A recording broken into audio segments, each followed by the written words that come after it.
Hello friends, இப்போ நான் கொக்கி எப்படி வைக்கணும்னு சொல்லித்தரேன். தெரியாதவங்க கற்றுக்கோங்க. பெரிய நீடில் ஊசி இருக்கு இல்லையா, அதை எடுத்துக்கோங்க. அதை நமக்கு தச்சு முடித்த ப்ளவுஸ் இருக்கு இல்லையா, இப்போ கொக்கி வைக்க போகிறேன். இதில் கொக்கி வைக்க போகிற இடத்துல இந்த மாதிரி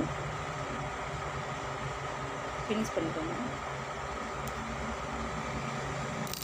இந்த கொக்கி எடுத்து இந்த ரோல்ஸில் விட்டு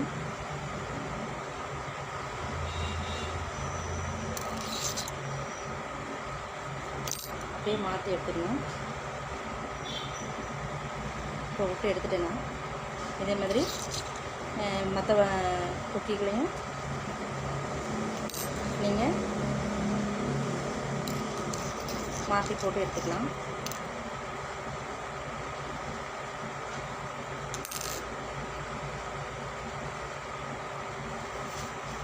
எடுத்துக்கிட்டு நம்ம நூலால் இந்த லாஸ்ட் இருக்கு இல்லையா, இந்த பக்கம் 2 தையல் போட்டுவிடணும்.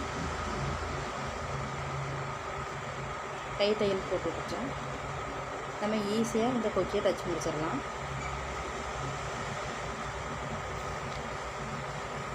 டைம் ரொம்ப மிச்சமாகும், பார்க்குறதுக்கு அழகாகவும் இருக்கும். இந்த மாதிரி பண்ணி பாருங்கள் ஃப்ரெண்ட்ஸ்.